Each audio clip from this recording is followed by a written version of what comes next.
श्री सर्वोत्तम के रसपान में पधारे आप सब परम श्री वल्लभ के प्यारे वैष्णव, आप श्री के हृदय में विराजमान श्री महाप्रभु जी, श्री गोसाई जी,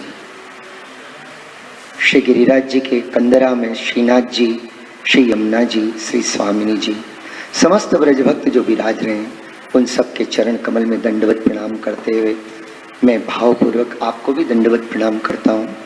और आगे आज 16वां श्लोक का अपन मंगलाचरण करें। 16वां श्लोक प्रारंभ करें।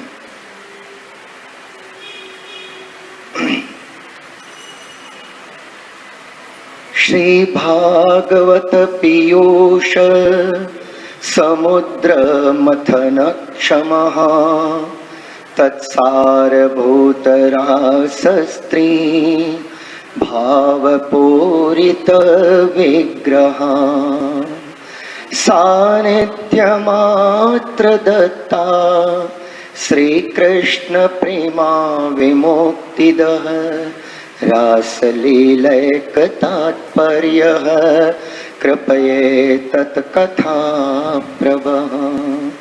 ये 16 और 17 श्लोक में जो महाप्रभु जी के 4 नाम हैं वो एक दूसरे से इतने जुड़े हुए हैं, बहुत जुड़े हुए हैं।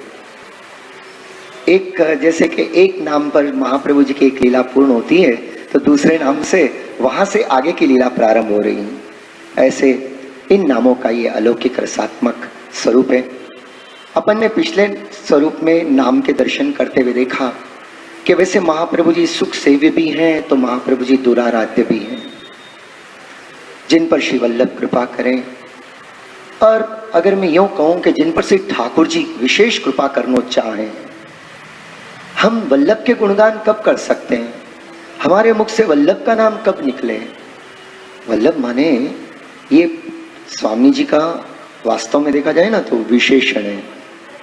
स्वामी जी ठाकुर जी के प्राण प्रिय हैं, माने इसलिए अपन ऐसे भी कहते हैं प्राण वल्लभा। प्राणों को जो अतिशय प्रिय लगे तो उनको कहते हैं प्राण वल्लभा। और आप श्री कौन है? युगल स्वरूप मध्यपाती श्री वल्लभ प्रिया। इसीलिए वैष्णव एक बात तो हृदय में आप बिठा के ही रखिएगा कि जब तक श्री महाप्रभु जी के चरण कमल में अपनी दृढ़ श्रद्धा और आप श्री के वचनों में जब तक दृढ़ निष्ठा नहीं होगी तब तक पुष्टि मार्ग में एक तिल मात्र भी अपन आगे नहीं बढ़ पाएंगे। हाँ, सेवा प्रेम पूर्वक जैसे अपने गुरुदेव ने अपनी आज्ञा करी है वैसे करते हुए अगर अपन बाकी के समय में श्री वल्लभ के स्वरूप को अपने हृदय में धारण करें, गोसाई जी का स्वरूप, क्योंकि गोसाई जी कहो या श्री वल्लभ कहो एक ही बात है। वल्लभ कहो, गोसाई जी कहो या श्रीनाथ जी कहो, हाँ, ये सब एक ही स्वरूप है। पर बात ऐसी है कि जब तक गुरु की कृपा नहीं हो, गुरु के चरण में अपनी दृढ़ श्रद्धा नहीं हो, गुरु के चरणों में जब तक अपन केवल लोक व्यवहार निभाते हो, अंदर से श्रद्धा नहीं जागे, तब तक भले पुष्टि मार्ग की कितनी क्रियाएं और कृतियां अपन करते रहें, परंतु भगवत रस को अनुभव करने के लिए तिल मात्र भी अपनी गति नहीं हुए। और अपन तो जहाँ के वहाँ कैसे रहें, वो तेली का बैल जो रात भर चलते रहा घानी के अंदर या इससे, और लेकिन जहाँ का वही रहा, समझे, कहीं पर आगे नहीं बढ़ा, फिरा फिरा रात भर फिरते रहा। या ऐसे कहो कि जिसने ऐसी कथा समझने के लिए ये भी बात कही गई कि आओ प्रशांत भाई आपको मन से याद कर ही रहा था, अभी अभी प्रारंभ किया है। तो मैं देखा मेरे भाई आएंगे, इसलिए एक नहीं, 2 नहीं, आज 4 रसिया कर लिए और मन आपको याद कर रहा था। कमी लग रही थी मेरे को, पूर्ण हो गई। तो एक ब्रज में कभी भांग ले ली किसी ने, तो भांग लेकर वो जाना था उनको गोकुल, तो नाव में बैठे। अब जो नाव जिस रस्सी से बंधी हुई थी नौका किले से, उसको छोड़ा नहीं और सारी रात खूब मेहनत की, चलाते रहे। जब सवेरा हुआ तो इधर उधर देखा, नशा थोड़ा कम हुआ, भांग का नशा। तो क्या देखते हैं कि मथुरा जैसा ही दिख रहा है कुछ अभी नशा पूरा नहीं उतरा था भाई। ऐसे ही लग रहा है कि अरे भाई हम ये तो विश्राम घाट जैसा कुछ लगता है। तो किसी से पूछा, अरे भैया ये मथुरा जैसा और किसने बना दिया यहाँ पर? तो बोले बनाया किसने, ये तो पहले से ही यही है। क्या बात करते हो, ऐसे हो नहीं सकता है। बोले क्या नहीं हो सकता है, उसको क्या मालूम कि रात भर चप्पू चला रहा था नाव में बैठकर। बोले क्या नहीं हो सकता है, आप क्या बात कर रहे हो?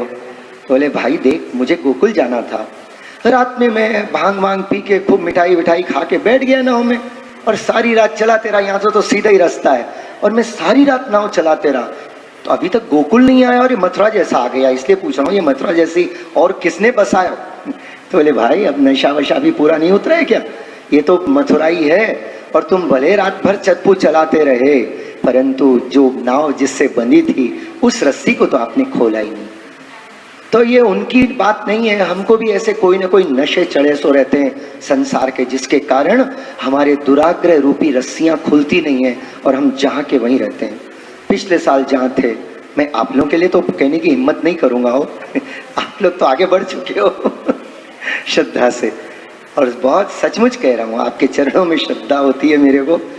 और ऐसे ही बस गिरिराज बाबा की कृपा होती रहे, और अपन लोग जैसा भी हो अपनी बालक बुद्धि से अपन थोड़ा ठाकुर जी को याद करते हैं मुख्य रूप से। तो जब तक श्री वल्लभ के चरण कमल में अपनी रति नहीं हो, देखिए वहां तो बात यह है कि संसार से तो हमेशा अलौकिक उल्टा ही होता है ना। यहाँ तो रस्सी खोलनी पड़े, पर वल्लभ के चरणों में अपने प्रेम की डोरी, विश्वास की डोरी, निष्ठा की डोरी बांधनी पड़े। और जिस दिन बांध दी उस दिन आपकी नौका को तो श्री वल्लभ अपने प्रमेय बल से जहाँ पहुँचाना है वहाँ पहुँचा देंगे। आपको कहीं चप्पू भी चलाने की जरूरत नहीं है, जरा भी परिश्रम करने की आवश्यकता नहीं है। श्री वल्लभ के चरण कमल में दृढ़ श्रद्धा, दृढ़ विश्वास। इसीलिए तो सूरदास जी ने 1.25 लाख पद का सार एक ही पद में कह दियो कि दृढ़ इन चरणन केरो। तो भाई बोलते तो अपन सभी हैं, 6 करोड़ वैष्णव पूरे विश्व में बोलते हैं परंतु सबको विश्वास होता भी होगा। पर मेरे को ऐसे लगता है कि जितना दृढ़ विश्वास अपने को श्री वल्लभ के चरणों में हो, और खास कर श्री ठाकुर जी और वल्लभ में कोई भेद ही नहीं दिखे। यही तो बात थी ना, चतुर्वेदास जी ने यही तो कहा था कि आपने तो श्री वल्लभ के ही गुणगान किए, नहीं ठाकुर जी के किए, पर वल्लभ का तो जिनकी कृपा से आपको ठाकुर जी की प्राप्त हुई उनके तो आपने गुणगान ही नहीं किए। तो सूरदास जी ने कहा भैया तो किसकी बात कर रहे हो, मैंने तो जो गायो जिनने मुझ पर कृपा करी, अगर वो श्री वल्लभ हैं तो मैंने तो उन्हीं के गुण गाए। अब भले वो श्रीनाथ जी के रूप में लीला कर रहे हो, कृष्ण के रूप में लीला कर रहे हो, कोई भी रूप में लीला कर रहे हो, मेरे लिए तो जो है श्री वल्लभ है। और अगर वल्लभ और ठाकुर जी दो हैं तो उसके लिए तो मैं द्विविध आंधरो, दोनों ही जगह मैं तो अंधा रहूं तो बहुत अच्छो है। कि जैसे अंधे को कुछ नहीं दिखता है, मुझे अब कुछ नहीं दिखता है, मुझे तो सिर्फ वही चरण याद आते हैं जिन्होंने मुझ पर गौ घाट पर कृपा की, और मुझे ठाकुर वो जो उनकी लीला के दर्शन कराए, वो एक स्वरूप से जहाँ वहाँ पर नंद महोत्सव हो रहा था, मुझे तो बस वो लीला याद है। और आज तक मैंने जो गाया उन्हीं को ही गाया। अगर वो कोई और स्वरूप में है तो वही उनको भी मैं वंदन करता हूँ। ये अनन्यता, ये दृढ़ निष्ठा और ऐसी प्रभु में विश्वास अपने को जब प्रकट हो जाए तो वैष्णव, जो अभी आज अपन ने सबसे पहला पद गाया था कि ते मोहो नंदलाल, तो आपका भी मन तरसता होगा, अरे वो ब्रज भक्त भले उनकी देह अपने से ज्यादा सुंदर होगी, बहुत ज्यादा सुंदर होगी, भले सौंदर्य, कभी सौंदर्य से ठाकुर जी रीझे क्या? न जाने कितने कितने सुंदर लोग होते हैं। हाँ, शरीर का, चर्म का सौंदर्य बहुत होता है, पर क्या उससे प्रभु कहीं रीझे? कहीं ऐसा एकाध भी प्रसंग आता है क्या प्रभु को ये हाड़ मास का सौंदर्य किसी को रिझा सकता है? प्रभु को ना। लेकिन इसके भीतर जो अपने हृदय है ना, और हृदय में जो प्रभु के प्रति अपने में अनन्यता, प्रेम और दीनता, ये जो भाव है, ये प्रभु को मोहित कर देते हैं। और जीवन में सरलता, सरलता माने जगत के साथ, वहां कपट का व्यवहार नहीं, चतुराई का व्यवहार नहीं। विशेष करके वैष्णव के संग तो बिल्कुल सरल हो जाओ, वहां कोई प्रकार की बात नहीं, जैसे हो वैसे अपने आप को खोल दो, भैया मैं तो ऐसा ही हूं, जैसे हो। वैष्णव के आगे भी नहीं खोलो। हाँ, अगर माँ के आगे भी अपन बेटा अपने मन को नहीं खोले तो वो सुधरेगो कैसे डॉक्टर के आगे अगर अपन अपना रोग नहीं बताएं तो कैसे काम चले। इसको सरलता बोलते हैं। बस जो है अपन हैं और उसी में प्रसन्न रहना। तो अपन जो भी हैं वो है सब ठाकुर जी सोचेंगे। अपने को क्या सोचना है, सोच के कहाँ बदल सकते हैं। अपन तो एक ही काम करना, अपने हृदय की प्रेम की डोरी श्री महाप्रभु जी के चरण कमल में धर देनी, वहां पर बांध देनी। बस ये संकल्प करो कि इस साल दो बातन को संकल्प कि भाई अब के तो हम होरी खूब खेलेंगे ठाकुर जी के साथ, ये एक संकल्प। और दूसरा कि ये जो अपने कीर्तन है ना, रसिया है, तो ये सारे के सारे रसिया आप लोग स्वतंत्र रूप से और बहुत प्रेम से ठाकुर जी को खूब सुना सको। हाँ, बस यही मेरा उद्देश्य है कि एक एक दो दो रसिया में जो नए नए आपको इसमें प्रकट किए हैं, ताकि विविध रस, ये एक ही मौका ऐसा रहता है कि जब विविध प्रकार से आप प्रभु को सुनाओ। तो यह कारण से इसमें ऐसे लिए नए पुराने अभी के मन के सब है इसके अंदर। पर कहीं ना कहीं आप देखो सब में ब्रज भक्तों की अष्टसखाओं की वाणी मिलेगी। तो बस ठाकुर जी को अलग आनंद आते रहे। तो ये सब आप मेरे गिरिराज जी के वैष्णव जो नित्य ऐसे सत्संग में विराजते हैं, तो मेरा हृदय का भाव है कि वो सारे के सारे रसिया कोई अकेला भी कहीं पर भी बैठकर बस उस ढंग से गाए। पर राग वाग जो भी हो कोई बात नहीं, पर अनुराग से गाइयो और खूब प्रेम से गाइयो। और गाते समय एक ही बात मन में रखना कि आपके नयन में ठाकुर जी का स्वरूप विराजमान रहे और मन में ये भाव रहना, प्रभु मैं आपको प्रसन्न करने के लिए गा रहा हूं या गा रही हूं, बस आप प्रसन्न होइए। ये सरल भाव है। समझे आप सरल भाव किसको कहते हैं? प्रभु मुझे जैसा आता है, मेरे कंठ की वीणा जैसी भी है, मैं उसके थोड़े से तार झंझना कर आपके सामने कुछ शब्द बोल लेता हूं। प्रभु आप प्रसन्न होइए। और ठाकुर जी प्रसन्न हुए हो। ठाकुर जी ये नहीं देखते अरे इसने तो ताल में नहीं गायो, राग में नहीं गायो, ये सब कुछ नहीं। बस मैं ये मेरा एक भाव है। तो आपके चरणों में ऐसी विनती है कि ऐसे दो बात, एक तो आपके ठाकुर जी को ये जो अभी अपने को 18-20 दिन है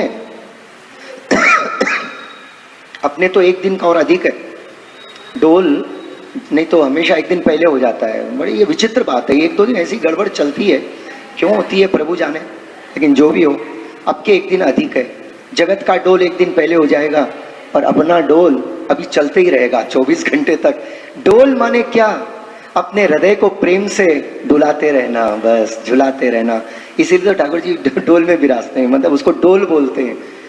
और डोल तिवारी बोलते हैं ना, तिवारी में जो 3 दरवाजे हैं उसमें जो डोल तिवारी है, माने वहां अपना हृदय से झूमते रहता है प्रभु के दर्शन करते करते, इसलिए उसको डोल तिवारी बोलते हैं। तो खूब डोलते रहो भगवद आनंद के अंदर।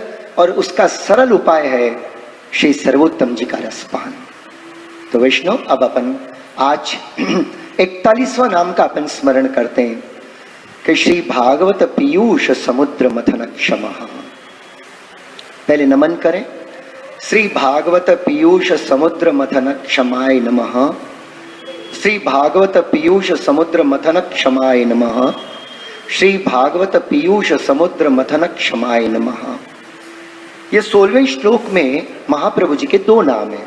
एक एक चरण में एक एक नाम है। जैसे पहला ऊपर का नाम ये एक नाम है श्री भागवत पीयूष समुद्र मथन क्षमाय नमः।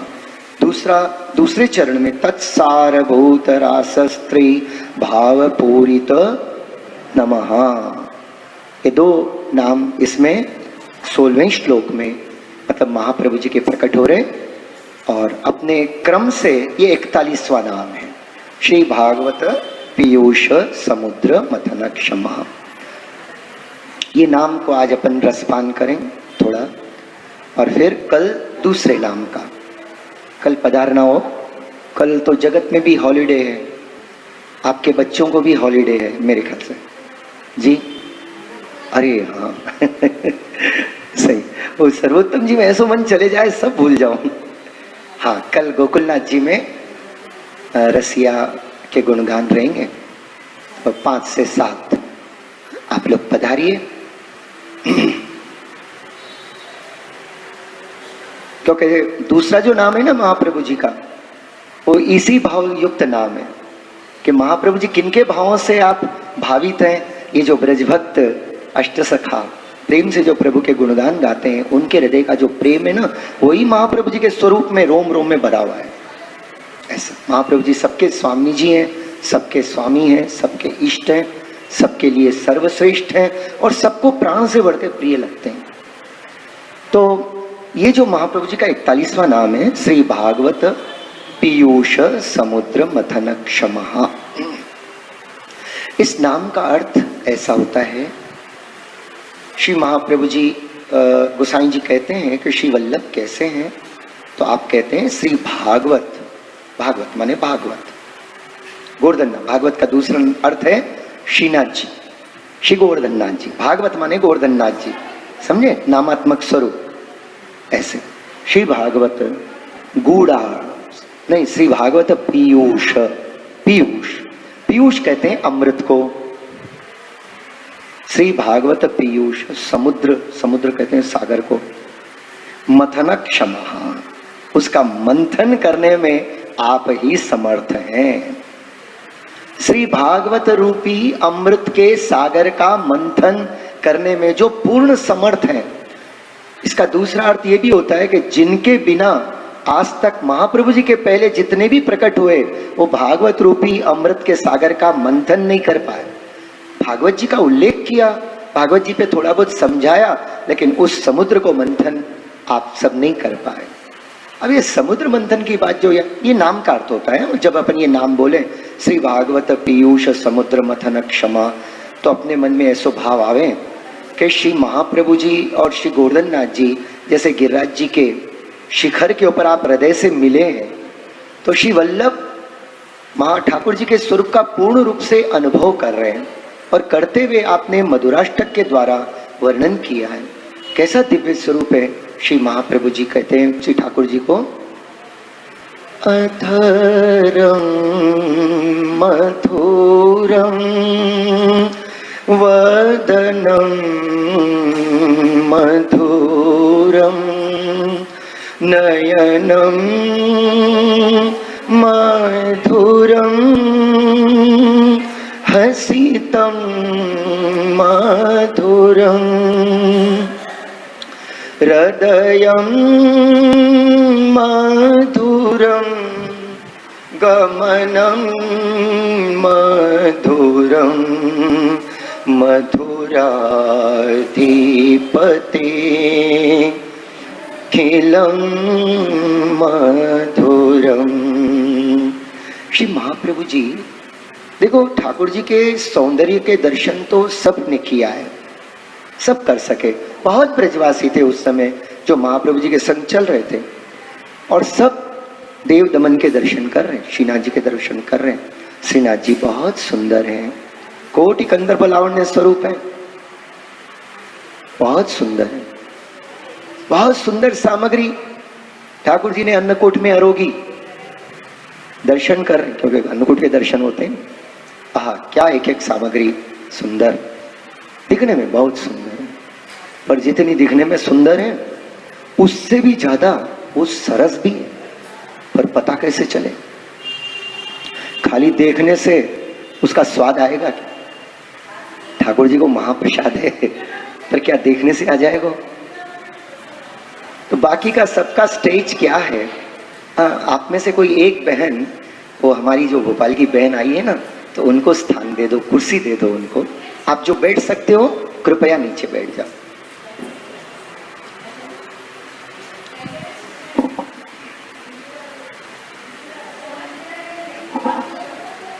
तो जब सब ब्रजवासी दर्शन कर रहे हैं श्री ठाकुर जी के, ठाकुर जी का स्वरूप बहुत सुंदर है, इतना सुंदर कि नयन तृप्त हो जाए सबके।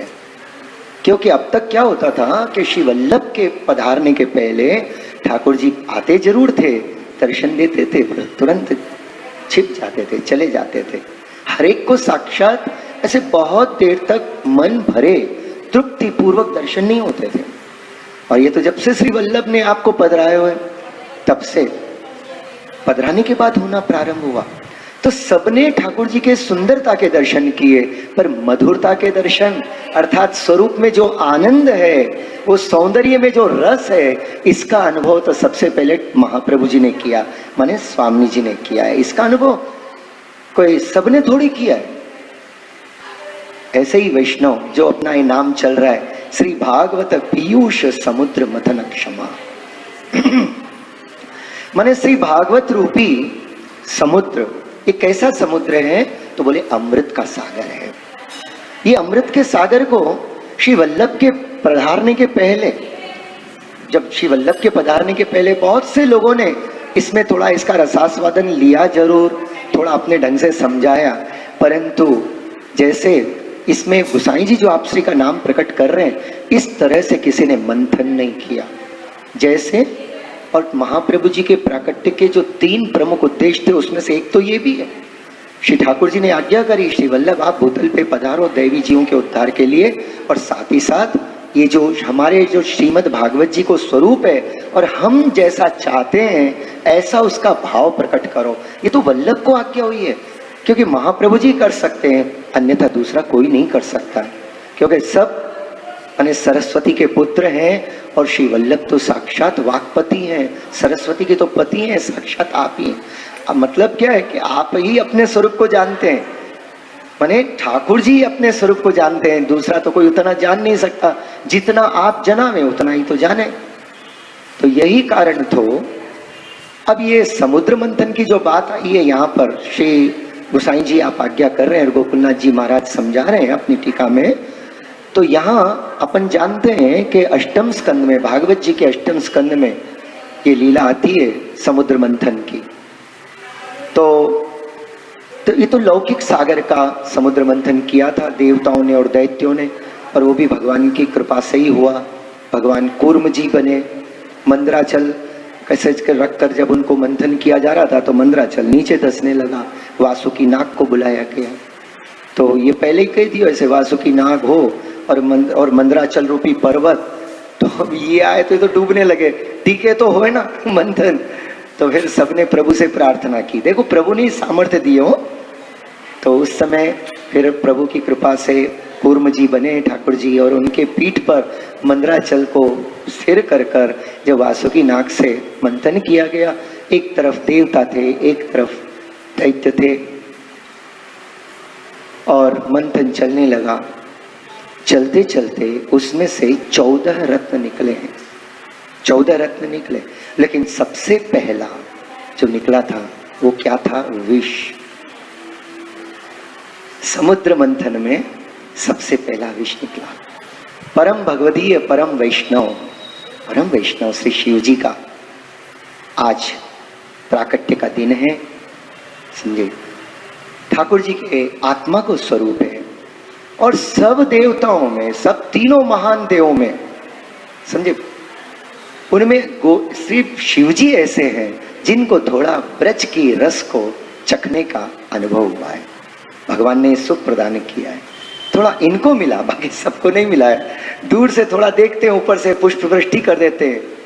समझे, जब प्रभु का रास भी हुआ था तो ऊपर से दर्शन किया है, दृष्टि की नीचे नहीं आ सके, नजदीक कोई नहीं आ सका। अब इतनी भीड़, उसमें से प्रभु के कैसे दर्शन हुए, और साथ में जो प्रभु के साथ द्वैद्वय गोपी बिच बिच माधो, वो लीला के दर्शन कैसे हुए।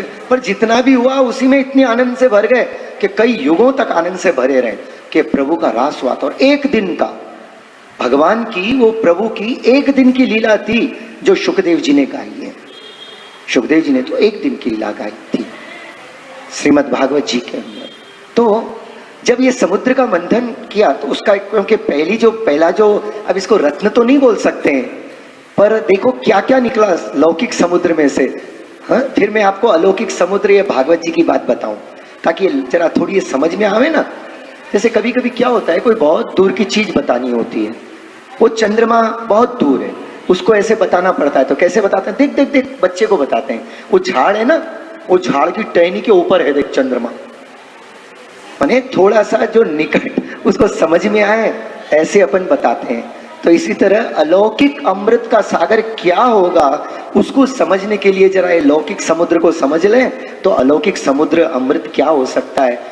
क्योंकि बात ये कि अपने को ये महात्म नहीं है, इसलिए तो अपन परेशान होते रहते हैं, न जाने कब मिलेगो, कब ठाकुर जी सुख देंगे। अरे वो आज क्या नहीं कर रहे, वो सुख नहीं दे रहे तो और क्या दे रहे। हाँ, स्वरूपानंदी स्वरूपानंद बरस रहा है फागुन में, स्वरूपानंद, समझे। अभी तो अपन फागुन के स्वरूपानंद की बात करें, प्रातः काल से चालू हो जाते हैं। आज तो भोरे ही नंदलाल खेलन चले। तो ठाकुर जी क्या ऐसा थोड़ी है कि सारस्वत कल में जिन ब्रज भक्तन के घर में गए तो आज वही सुख श्री महाप्रभु जी की कृपा से अपने घर में ठाकुर जी अपने साथ नहीं खेल रहे हैं, खेल रहे हो रही नंदलाल। लेकिन अपन उस समय ठाकुर जी को गाते हैं, लीलान को गान करें, अनुभव करें, खिलाते एक समय, श्रृंगार के समय या राजभोग के समय, जिनके यहाँ जो भी रीत हो।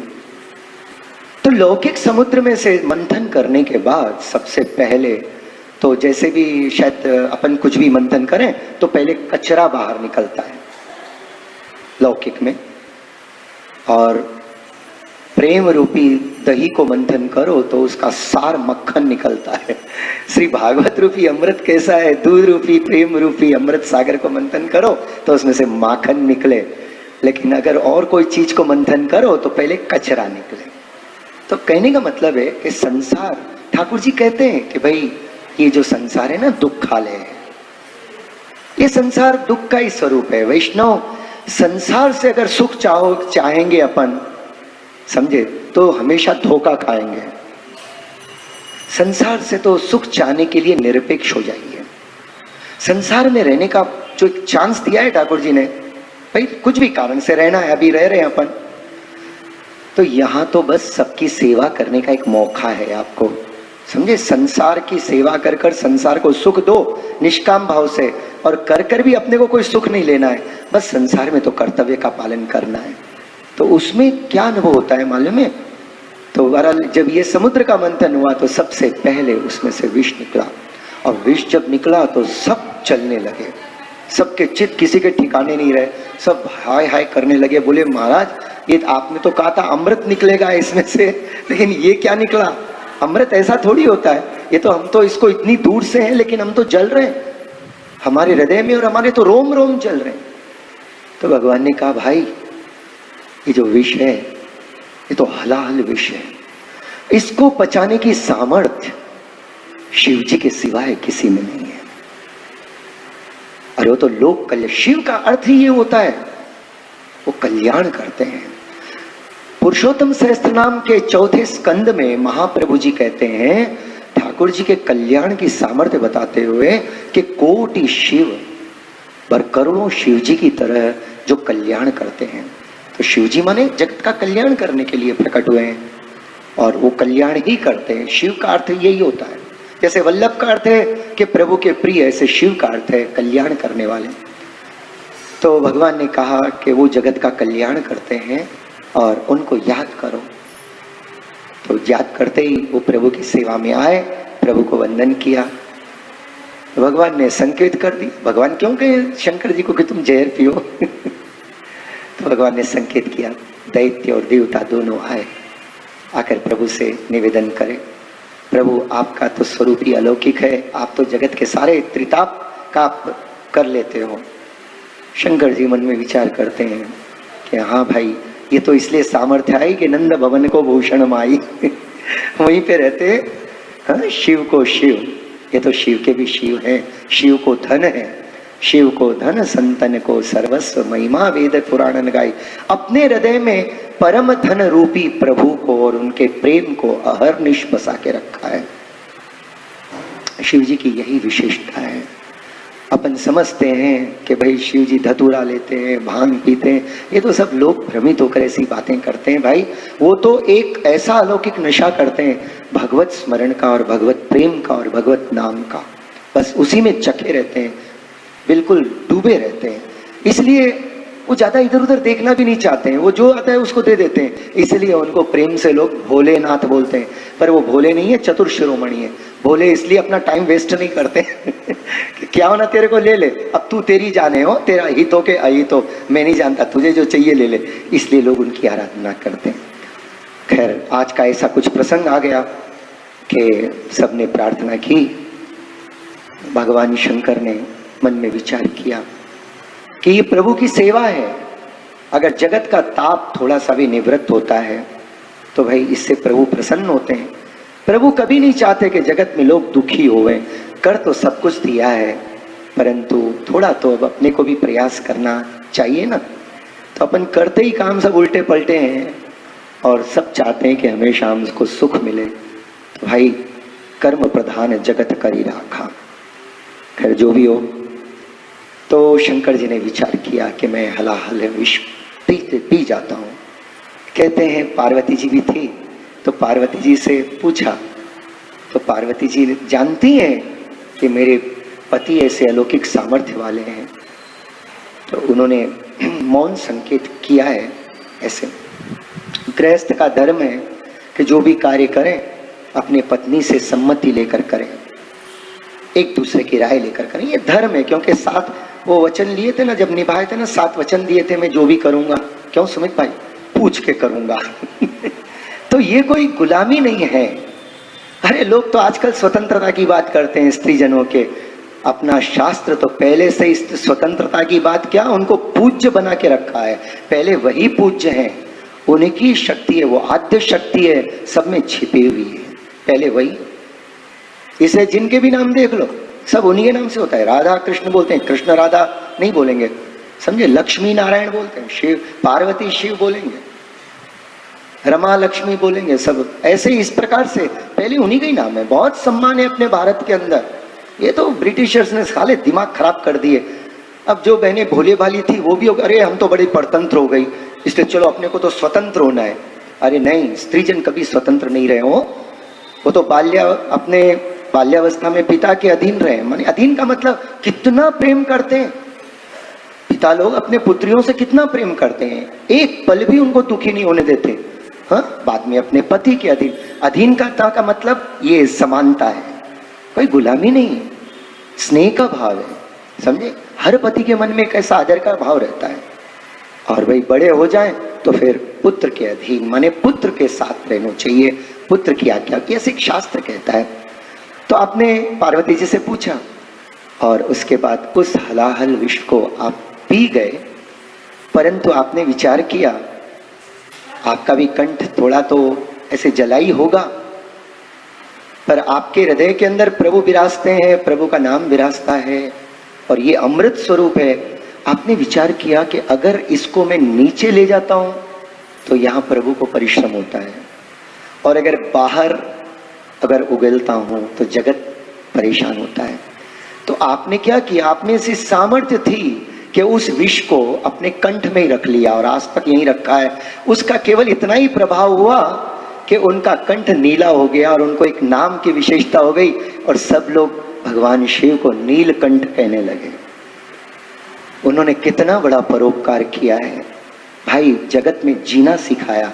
अगर अपने को जीना हो ना तो अपने को भगवान शंकर जी के आज के उत्सव के दिन ये बात सीखनी चाहिए। इसका मतलब क्या है कि संसार रूपी विष माने ऐसा कोई समझे साइनाइड वाइनाइड नहीं हो माने जो अपने हृदय में उद्वेग होता है, क्लेश होता है, क्लेश का धुआं होता है, तो भाई अब इसके अंदर मत जाने दो। जहां निकुंज में, हृदय रूपी निकुंज में सुंदर प्रभु वहां पर विराजमान है। श्री गिरिराज जी की कंदरा में श्रीनाथ जी, श्री महाप्रभु जी, श्री यमुना जी सब विराज रहे वहां पर। तो ये जो जगत का उद्वेग रूपी धुआं है या विष है, ये अंदर नहीं जाना चाहिए। उद्वेग अंदर नहीं पहुंचना, बिल्कुल अंदर शांति रहनी चाहिए, कोई प्रकार का उद्वेग नहीं। और बाहर भी नहीं। बाहर नहीं माने अपन मुख से चर्चा भी नहीं करनी, अरे उसने ऐसे किया और उसने ऐसे किया। भैया तेरे मन की तू जाने, मेरे मन जगदीश। बस तो तेरे मन की तू जान भाई, मुझे तो तू भगवान को स्वरूप लगे, मेरे श्रीनाथ जी को स्वरूप लगे। ये तो मैंने ये बताया कि आज के इस उत्सव के दिन अगर भगवान परम भगवदीय परम वैष्णव है भगवान शिव, तो ये अपने को अपने जीवन से ये आचरण करके बताते हैं कि भाई कि अपने हृदय में कोई प्रकार का जीवन में ऐसे विष तो आते ही हैं, समझे, परंतु इन विषयों को, ऐसे 3 प्रकार के दुखों को सहन ही कर लेना चाहिए। त्रिदुख सहनम धैर्यम आमृते सर्वता सदा। तो जो अमृत तक, जो मृत्यु पर्यंत 3 प्रकार के दुख प्रेम से सहन कर लेते हैं। सहन करना किसको बोलते हैं? इसी को बोलते हैं नीलकंठ बन के रहो जगत के अंदर। नीलकंठ माने कभी भी हृदय को, अपने हृदय को उद्वेग नहीं और किसी अन्य को भी उद्वेग नहीं। ये बात भगवान ने गीता जी के 15वें अध्याय में बताई। भगवान कहते हैं यस्मान्नो द्विजते लोको लोकान्नो द्विजते चया हर्षामर्ष भयोद्वेगय सच मुक्त में प्रिया। भाई जो जगत में यस्मान्नो द्विजते लोको, जिससे लोगों को कभी उद्वेग नहीं होता, ऐसा जीवन जीता है। यार थोड़ा बहुत जीवन है यार जगत का, आनंद से जियो, हंसते मुस्कुराते जियो। कल किसने देखा, रात किसने देखी? तो आज का जीवन अपन खूब आनंद से जिए। अपने प्रभु के साथ आनंद कब आएगा? जब अपने ठाकुर जी को, श्री वल्लभ को अपन स्मरण करेंगे तो आनंद से ही हृदय भरा रहेगा। तो ऐसा ठाकुर जी कहते हैं कि जिससे इस जगत में किसी को उद्वेग नहीं होता हो। ये बात अपने जीवन के व्यवहार में ध्यान रखनी हो, जीवन व्यवहार में, क्योंकि पुष्टि भक्त का जीवन है प्रभु को सुख हो। और महाप्रभु जी ने जब कृष्णदास जी ने पूछा कि प्रभु को प्रिय क्या है और अप्रिय क्या है, तो उसमें बताया अप्रिय क्या है, धुआं। धुआं माने भक्त के हृदय का दुख, क्लेश, उद्वेग, ये सब धुआं है जो ठाकुर जी को परिश्रम होता है। तो ठाकुर जी आशा करते हैं कम से कम तू मेरा शरणागत भक्त है, तू मेरे महाप्रभु जी के, मेरे प्राण प्रिय श्री वल्लभ की शरण में आया, अब तू कोई प्रकार को उद्वेग नहीं करेगा, कोई प्रकार को दुख नहीं करेगा। तो फिर क्या करें? ये जो दुख की घटनाएं कभी घट जाए उस समय हम क्या करें? एक ही समय विचार करना, ये तो मेरे ठाकुर जी ने मेरे हित के लिए लीला की है, जो अच्छे के लिए किया है, इसको तो हंसते हुए सह जाओ, समझे? और अपने हृदय के अंदर ही, हृदय तक भी नहीं जाने दें और अपनी वाणी में, अपने नेत्रों में, अपने कर्ण में भी नहीं आने दें। अपने देह को इस विष से मुक्त रखें। तो ऐसा पहला जो है विष निकला था इसमें, और उसके बाद कई रत्न निकलने लगे और आखिरी में अमृत निकला, लास्ट में अमृत निकला था। लेकिन जो अब श्री महाप्रभु जी भागवत पीयूष समुद्र मथन क्षम, जो भागवत रूपी अमृत के सागर को मंथन करने में श्री वल्लभ ही समर्थ हैं। ऐसे महाप्रभु जी को मैं नमन करता हूं, क्योंकि भागवत रूपी पीयूष का समुद्र का मंथन तो वैसे तो महाप्रभु जी के पहले किसी ने किया ही नहीं, आज तक वल्लभ के प्राकट्य के पहले तो किसी ने किया नहीं। तो अब कैसे नहीं किया? और ये जो भागवत जी अमृत का स्वरूप कैसा है, तो इसमें श्री गोकुलनाथ जी महाराज अपने को इस टीका में समझाते हुए आज्ञा करते हैं कि भागवत जी के लिए क्या कहा है भागवत जी के महात्म्य में, कि निगम कल्प तरु कलित फलम, माने वेद रूपी कल्प वृक्ष का पका हुआ फल, और वो भी शुकदेव जी के द्वारा चखा हुआ। एक तो पका हुआ, दूसरा चखा हुआ। तो शुकदेव जी चखे, इसकी क्या बड़ी बात है? अरे भाई बहुत बड़ी बात है।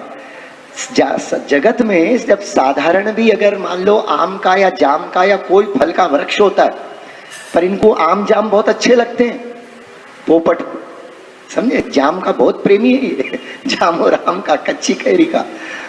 लेकिन अगर मान लीजिए कोई पोपट ने मुख लगाया किसी फल को, वो इतना चतुर होता है कि उसकी फ्रेग्रेंस उसको आती है, उसकी सुगंध आती है, वो जब ही जाके उसमें चोंच लगाएगा। वो ऐसा नहीं अपने जैसा बेवकूफ मेरे जैसा हो कि जाकर कोई भी फल को ले तो रहे, सूंघ तो रहे, वो समझ जाता है कि कौन सा पका हुआ फल है, सुंदर कौन सा पका, उसमें ही चोंच मारेगा। और इसीलिए कहते हैं कि जब शुकदेव जिस फल को चख ले, वो फल बहुत ही मधुर हो जाता है, अत्यंत मधुर हो जाए। तो ये तो लौकिक फल की बात हुई, लौकिक तोते की बात हुई। अपने श्री शुकदेव जी तो स्वामी जी के शुक हैं, स्वामी जी जिनको अपने पुत्रवत स्नेह करती है।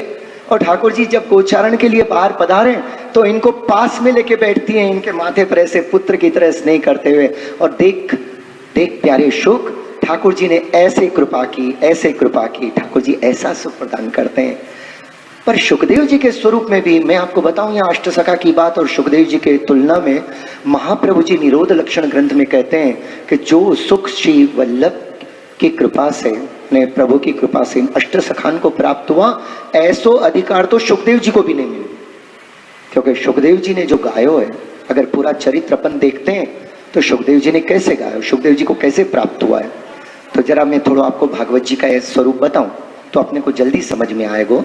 श्री भागवत पीयूष समुद्र मथन क्षम का, जब श्री व्यास जी ने, वो बहुत बड़ो प्रसंग है लेकिन मैं उसमें से सार बात निकालता हूँ कि व्यास जी को नारद जी का संग हुआ। व्यास जी को ऐसे लगा कि भाई मैंने इतना सब कुछ कर दिया है लेकिन फिर भी व्यास जी को संतोष नहीं है, लगता है कि अभी कोई कमी है, मेरे काम में कोई कमी है, आखिर क्या कमी हो सकती है। और उस समय भगवत कृपा से परम भगवदीय नारद जी ब्रह्मा जी के द्वारा प्राप्त करके, ना ब्रह्मा जी को प्राप्त हुई नारद जी के द्वारा प्राप्त हुई थी, नारद जी को ब्रह्मा जी के द्वारा प्राप्त हुई है। और नारद जी अनायास व्यास जी के आश्रम में आए, दोनों ने एक दूसरे का स्वागत किया, वंदन किया। और नारद जी ने पूछा, व्यास जी आपने तो जगत के हित के लिए इतना सब कुछ किया है, फिर भी आपके मुख के ऊपर ऐसा असंतोष क्यों झलकता है। तो इन्होंने कहा यही बात मेरे समझ में नहीं आ रही है कि ऐसा क्या कमी रह गई है, मैंने सबके कल्याण के लिए सोचा।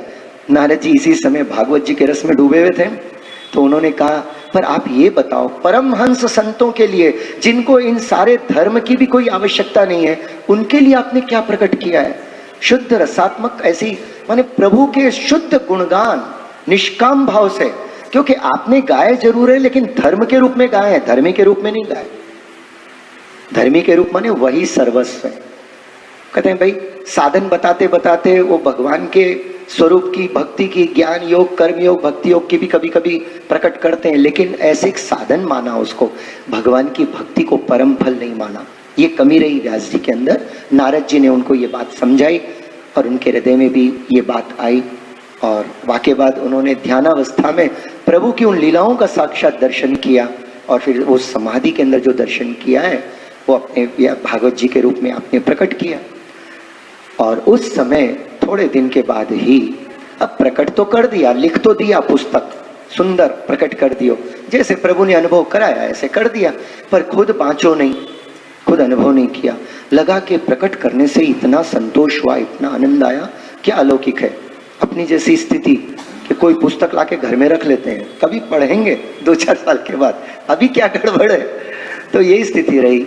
और उसी समय उनके यहाँ सुखदेव जी, वैसे तो अभी नहीं 16 साल से वो थे, पर उनको लगा, वो सुखदेव जी को भी डर लगता था कि अगर मैं प्रकट हूँ, सुखदेव जी का प्राकट्य ही भागवत जी को प्रकट करने के लिए हुआ है, भगवान ने इसीलिए भेजा था उनको यहाँ पर।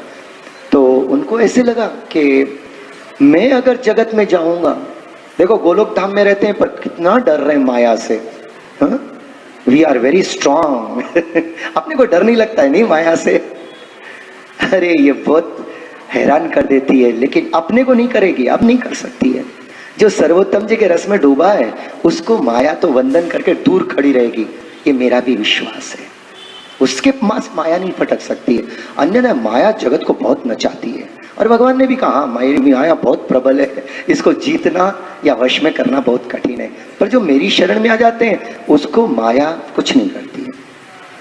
तो फिर सुखदेव जी को ऐसे डर लगा कि मैं क्या करूं, अगर आया और माया ने मुझे पकड़ लिया तो बाद में भगवान कहते हैं, वहां भगवान ने उनको वचन दिया, अरे नहीं आप पधारो, आपको माया का कोई प्रभाव नहीं, का मैं वचन देता हूँ। इसलिए आए, आते ही आंख बंद करके आए, प्रकट तो हुए थे छोटे बालक की तरह, 16 वर्ष के हो गए कि 16 साल माँ के पेट में रहे, 16 साल का बहुत दिव्य सुंदर स्वरूप। इनको तो देह का भी ज्ञान नहीं, न कोई स्त्री पुरुष का ज्ञान, न कोई अवस्था का ज्ञान, इनको तो केवल ठाकुर जी की वो लीलाओं का ज्ञान है बस, और वही लेकर प्रकट हुए। पर यहाँ जब हुए तो विरक्त के रूप में, परमहंस के रूप में। परमहंस शिरोमणि है, कोई बात में मन नहीं जाता इनका, और विरक्त हैं बिल्कुल। इसलिए जैसे ही प्रकट हुए, न माँ को देखा न बाप को देखा। वो नाल जो थी ना, भाई जगत में प्रकट हुए जैसे होते हैं वैसे ही होते हैं, तो उन्होंने तो नाल को भी कहते हैं ऐसे कंधे पर डाल लिया और चल पड़े वहां से। नाल भी काटने के लिए समय नहीं उनके पास, उतनी देर भी नहीं ठहरे।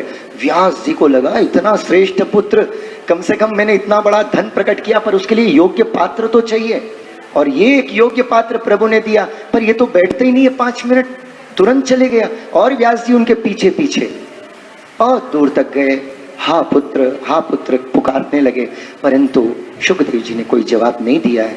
कहते हैं कि आत्मस्वरूप श्री सुखदेव जी सर्वात्म भाव सिद्ध है, इसलिए उसमें वृक्षों ने व्यास जी को जवाब दिया है कि देखो ये आपका जो पुत्र है ना, ये जगत के कल्याण के लिए प्रकट हुआ है, और जो ऐसा होता है इसको अपने घर में बांध के नहीं रखना चाहिए, इसको जगत के कल्याण के लिए आप जाने दीजिए।